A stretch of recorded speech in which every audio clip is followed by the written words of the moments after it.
I take this track-focused beast for a drive.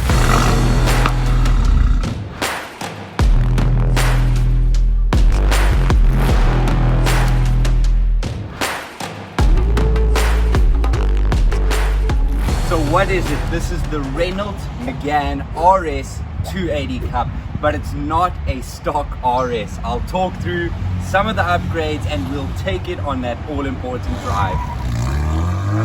So what power does this engine produce? It's a 1.8 litre turbo 4-cylinder engine that puts out 205 kilowatts and 380 newton meters of torque, doing an impressive 0 to 100 in 5.8 seconds. So what modifications have been done to this monster? Number one, the KTR intake.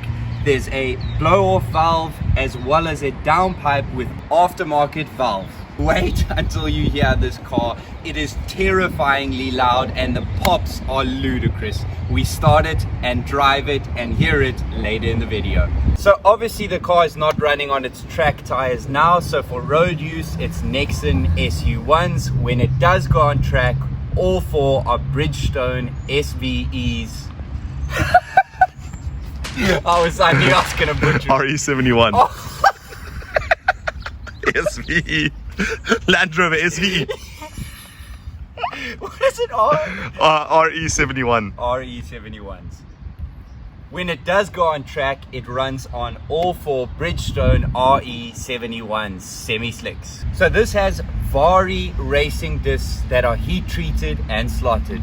For the front pads, we have EBC RP1s and the rear EBC blue stuff. So jumping into the interior, I mean the standout feature is these incredible Alcantara bucket seats.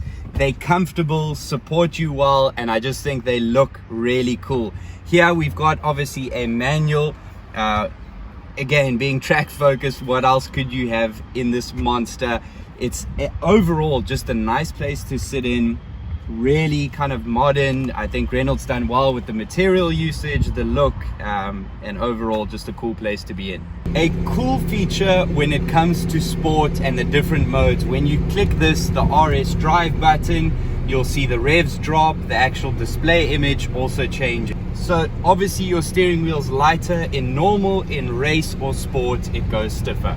A really cool feature as well in the interior, when you're changing the specific mode that you're in, the interior lighting on the sides changes color, as well as the center screen and your virtual dash. Really cool. When using this on the track, it's got two different modes. One sport, which keeps your traction on, and one race mode, which turns everything off.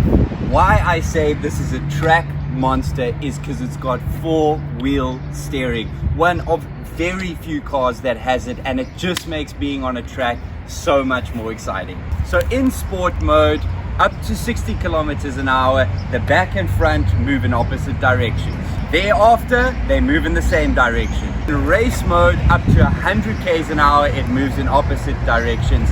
Thereafter, in the same direction. Now, if you want the most out of this monster, you run it on E10. It even suggests E5 or E10 on the fuel cap. It's time to start up this monster and take it for a drive. Let's hear what it sounds like.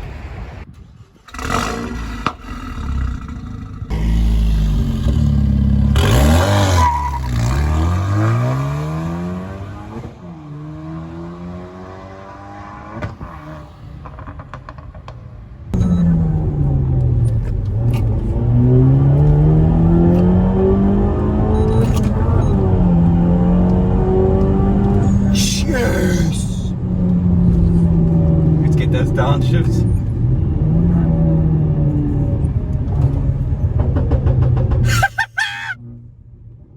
Let's take a listen to that valve open.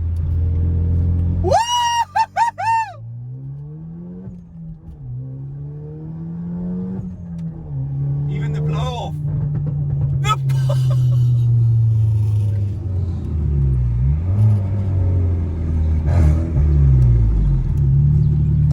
One more pops.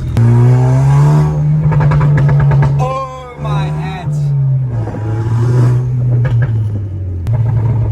Oh, the low burbles for me, man.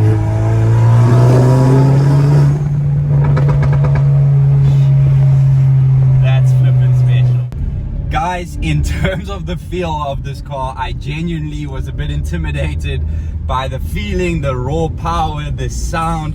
But being behind the wheel, it's just so well dialed that it's not as intimidating. It feels like you're in control. It's a good amount of power. It's loud, it's aggressive, it's a machine, it's a track monster. But the way it delivers the power, I guess aspects like that four-wheel steering, just put it all together and making this just one incredibly special car.